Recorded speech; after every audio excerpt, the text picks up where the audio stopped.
A fool is known by his speech and a wise man by his silence. మిత్రమా, ఒక తెలివి తక్కువ వ్యక్తిని మనం అతని మాటల్లో గుర్తుపట్టొచ్చు. అదే ఒక తెలివైన వ్యక్తిని అతని మౌనంలో. ఆచార్య చాణక్య సైతం ఇదే మాట అన్నారు. ఎందుకు, ఎప్పుడు, ఎలా, ఎంతవరకు మాట్లాడాలో తెలిసిన వ్యక్తిని సక్సెస్ అవ్వకుండా ఎవ్వరూ ఆపలేరు అన్నారు. విల్లు నుండి వదిలిన బాణం, నోటి నుండి జార విడిచిన మాట వెనక్కు తిరిగి రావు. మీ నోటి నుండి వచ్చే మాట మీ బలం అవ్వచ్చు, అలాగే మీ బలహీనత కూడా కావచ్చు. అది మీపై ఆధారపడి ఉంటుంది. మీ చుట్టూ జరుగుతున్న పరిస్థితులను మీరు అర్థం చేసుకుని మౌనంగా ఉంటే సమస్యల నుండి మీరు భయపడినట్లే.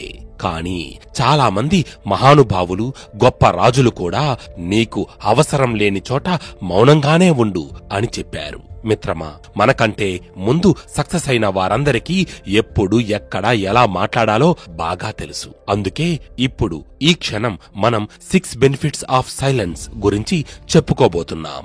తద్వారా మీరు ఎప్పుడు, ఎక్కడ, ఎలా మాట్లాడాలో నేర్చుకుంటారు. మీకు ఎంతవరకు అవసరమో అంతే మాట్లాడుతారు కూడా.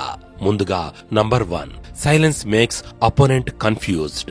మీరు ఏదైనా ప్రదేశంలో గాని, ఒక గదిలో గాని ఉన్నప్పుడు అందరూ సైలెంట్ అయ్యే వరకు మీరు ఏమీ మాట్లాడవద్దు. ఒకవేళ వారు సైలెంట్ అవ్వకపోతే అలాంటి ప్లేస్ లో మాట్లాడకపోతేనే మంచిది. అప్పుడు మీరు ఎందుకు సైలెంట్ గా ఉన్నారో అని వాళ్ళు షాక్ అవుతారు. అప్పుడు మెల్లగా మీ మీద ఎక్స్పెక్టేషన్స్ పెరుగుతాయి. మెల్లగా మీ గురించి ఆలోచించడం మొదలు పెడతారు. అప్పుడు మీరేం ఆలోచిస్తున్నారో అని మీ గురించి ఆలోచించడం మొదలు పెడతారు. మిత్రమా, ఇదేమీ మ్యానిపులేషన్ టెక్నిక్ కాదు, కేవలం కరెక్ట్ టైమింగ్ సెన్స్ మాత్రమే.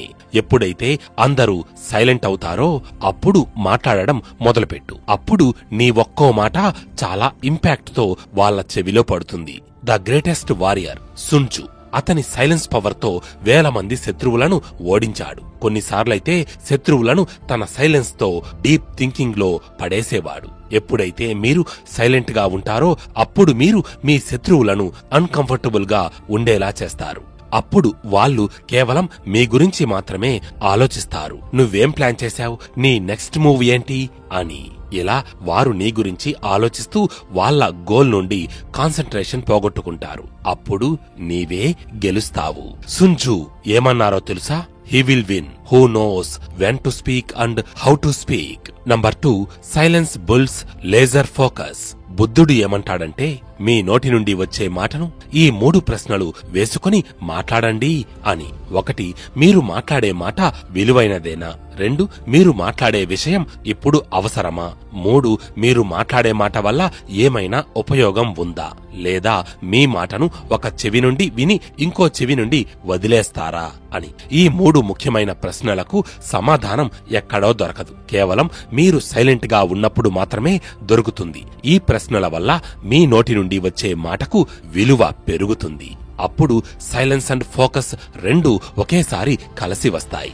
మీరు ఆలోచిస్తున్నారు అంటే మీరు పర్ఫెక్ట్ గా మాట్లాడగలుగుతారు, కానీ మాట్లాడుతూ ఆలోచించలేరు. గుర్తుపెట్టుకోండి, ఎక్కువ మాట్లాడే వాళ్ళు ఆలోచించలేరు. నోటికి ఏది వస్తే అదే మాట్లాడతారు. అలాంటి వారి మాటలకు ఎలాంటి విలువ ఉండదు. వాళ్ళు వాళ్ళ బ్రెయిన్ కి, నాలుకకి కనెక్షన్ లేకుండా ఇతరులను నొప్పించే మాటలు కూడా మాట్లాడేస్తారు. ఎవరైతే సైలెంట్ గా ఉంటారో వాళ్ళు ఎప్పుడు ఫోకస్డ్ గా ఉంటారు. వాళ్ళు ఏ విషయాన్నైనా ఈజీగా బుర్రలో ఎక్కించుకుంటారు. వాళ్ళ బుర్రలో కూడా చాలా ఆలోచనలు మెదులుతూ ఉంటాయి. కానీ అలా వచ్చే ర్యాండమ్ థాట్స్ ని మంచిగా ఒక స్ట్రక్చర్ లా చేసుకుని వాటిని ఎక్కడ ఉపయోగించాలో, ఎక్కడ ఎలా మాట్లాడాలో అక్కడే మాట్లాడుతారు. Number 3, silence gets peoples attention. మీరు చిన్నప్పుడు స్కూల్ క్లాస్ లో ఇది తప్పక ఎక్స్పీరియన్స్ చేసి ఉంటారు. టీచర్ క్లాస్ చెబుతున్నప్పుడు మన మైండ్ టీచర్ చెప్పే క్లాస్ మీద కాకుండా ఎక్కడో ఉంటుంది. కానీ టీచర్ మాటలు బ్యాక్గ్రౌండ్ లో చిన్నగా వినిపిస్తూనే ఉంటుంది. అయితే ఒక్కసారిగా టీచర్ సైలెంట్ అవ్వగానే మనం చటుక్కున టీచర్ వైపు చూస్తాం. ఎందుకంటే మన బ్రెయిన్ కి ఏదో సిగ్నల్ వెళుతుంది, ఏదో జరిగింది అని కదా. అలా సైలెన్స్ మన అటెన్షన్ ని గ్రాబ్ చేస్తుంది అని గమనించాలి. Number 4, silence builds trust. నలుగురితో కలిసి మంచి రిలేషన్షిప్స్ నెలకొల్పాలి అంటే ట్రస్ట్ ముఖ్యం. కేవలం మీరు మీ గురించి చెప్పి 4 కుళ్ళు జోకులు వేసి ఎదుటి వ్యక్తిని నవ్వించవచ్చు, కానీ అతని ట్రస్ట్ ని పొందలేరు. మీకు తెలియకుండానే మీరు అతను చెప్పే మాటలు సైలెంట్ గా వింటున్నారు అంటే మీరు అతన్ని బాగా అర్థం చేసుకుంటున్నారు అని అర్థం. మాట్లాడడం కంటే వినడం ఎందుకు ముఖ్యం అనే ప్రశ్న మీ మెదడులో వస్తోందా? దీనికి సమాధానం డబ్బు ఖర్చు చేయడం కంటే సేవ్ చేయడమే కదా మనకు కావలసింది. మిత్రమా, ఎదుటి వ్యక్తి చెప్పే మాటలు వినడం, దాన్ని అర్థం చేసుకోవడం అంత సులభం ఏమీ కాదు. మీరు మౌనంగా ఉన్నట్లు నటించవచ్చు కూడా, కానీ దానివల్ల ఉపయోగం ఏమీ లేదు. మీ చుట్టూ సరౌండింగ్స్ లో ఉండే మనుషుల నుంచి ఇన్ఫర్మేషన్ గ్యాదర్ చేయాలి అంటే మీ అబ్జర్వింగ్ అండ్ లిజనింగ్ స్కిల్స్ ని షార్ప్ చేసుకోవడం ఎంతో ముఖ్యం. ఇది కేవలం సైలెన్స్ వల్ల మాత్రమే సాధ్యం. ఎవరైనా కొత్త వారు కలిస్తే మొత్తం వారి గురించే చెప్పడం మొదలు పెడతారు. గొంతు గొక్క పట్టకుండా లొడలొడ వాగుతూనే ఉంటారు. ఇలా చేయడం ద్వారా మనం మాట్లాడే వ్యక్తి అన్కంఫర్టబుల్ గా ఫీల్ అవుతారు. అదే సక్సెస్ఫుల్ అండ్ పవర్ఫుల్ వ్యక్తులు ఎప్పుడూ ఎక్కువ మాట్లాడడం మీరు చూసి ఉండరు.